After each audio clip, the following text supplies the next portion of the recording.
Hey guys, Leon here from Jawas Junkyard. Just thought I'd do a quick little demonstration of the Ronin V2. Obviously this is the box. Put that over there. This little bit of foam topper, I guess. And it also come wrapped in plastic, but I've already taken mine apart. So here's what it looks like. You can see, I guess, with my hand, the profile. You got your two switches up here, the spring-loaded plungers, Jeremy and Tim, so you can play with them. So the way it works, this is the white midsection is powder coated steel. So you've got 4 screws, 2 and then 2 under the control box at the other end. But the main way you'd access it is you undo this and you'd have a chassis slide in. So it just depends on what you want to do. You could get creative and use a lot more because the internal space is bigger than this pommel access, as you can see by the thin profile here. But if you wanted to, you could do, let's say, like a removable part that has a battery or something. And then or like a recharge port or something, and have a fully inserted chassis.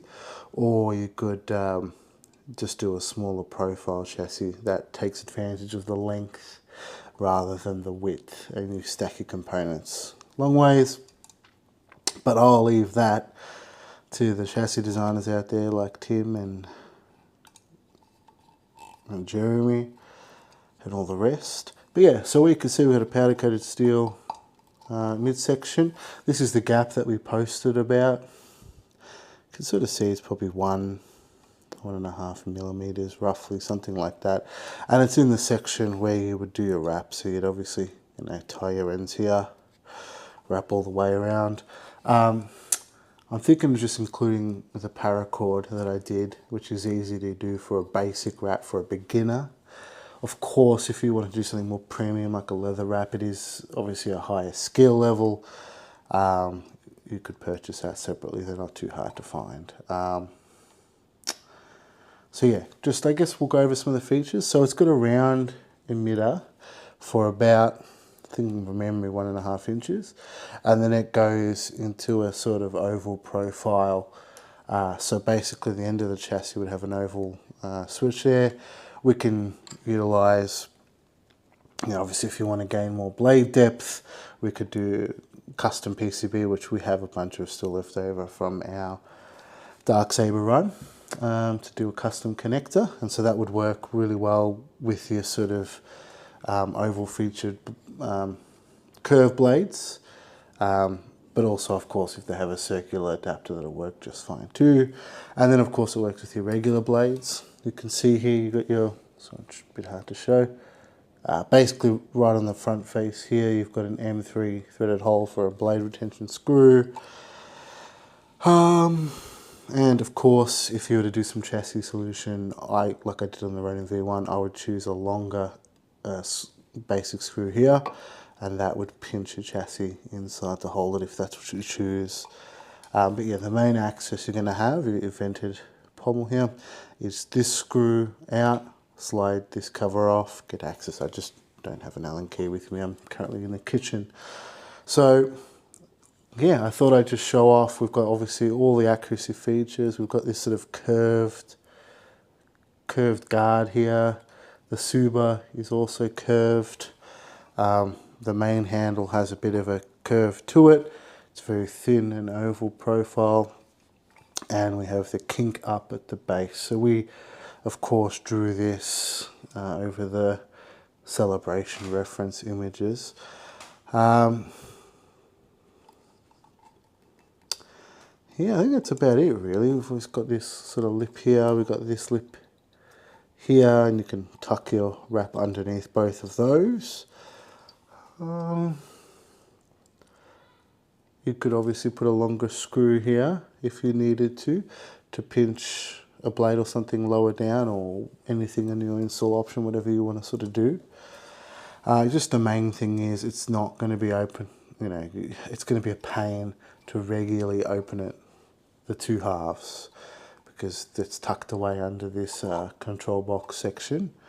and the screws here are quite small, so I don't know how many times you want to do and undo them before they potentially go. So my recommendation is just use the small access panel here, and I guess take advantage of the length versus the reduction in width that you get. I mean, look, it's a narrow hilt. Once you have it in your hand, you'll realize why. You know, we went for the accuracy of the awkward shape over super installability, just because our previous design was very install friendly, but when obviously compared with the latest images from Celebration, it was not the most accurate. So we've, I think we've gone a long way to make it far more accurate. Thanks for the patience, guys. Obviously, we mentioned how much, I guess, trouble the factory had with. First they made this out of aluminium, then when they finally made it of steel, they had warping issues, and they corrected the warp-ish. They still have, you know, in the end, whatever the root cause, they still have the warp here. But structurally, it's, yeah, not going anywhere. And we, you know, the first production sample that came here, this was really, sort of, this comes off, obviously. But the actual whole structure here was quite flimsy, and if you do feel this is a little flimsy, if you take the screws off for the shroud, so you got here, here, and then there's 2 in there, so the shroud has 4 screws. There's actually a really long screw that goes this way into the Suba, and it's hidden by the shroud, goes in that way, and it locks into that main mechanism there, so it gives it that really good structural rigidity, so you can't hear anything rattle, which was, you know, I guess a big win for me.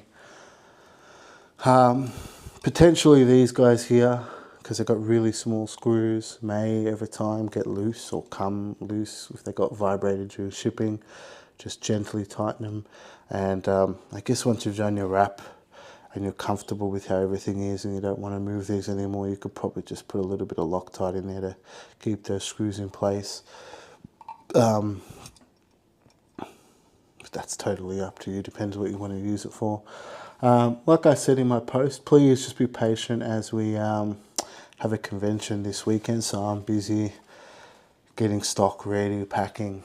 Now I'm doing some printed like card stands, printed things, and to sell at the con, and also packing up, getting ready. So yeah, I'll do this. I might ship a couple on Thursday this week at the next shipping run. Just depends on how busy I get tomorrow night or Wednesday night. And then I think the bulk will start shipping about 2 weeks when I start printing off all the Subas. So I've got the design finalized for the straight Suba, sorry, scabbard, excuse me, the straight scabbard. I just want to tweak the curved one a little bit more. That might take a bit of time just to get it right. But yeah, once this is all done, yeah, we'll start shipping out. I've still got, I believe, the paracord left from my old run, so I'll include that with this. And of course, there's always the option to go full traditional Japanese style, various different types of Ito wraps. So yeah, really pleased with how this turned out. I hope you guys are pleased also. Once I get a chance, I'll take some, I guess, glam shots of her.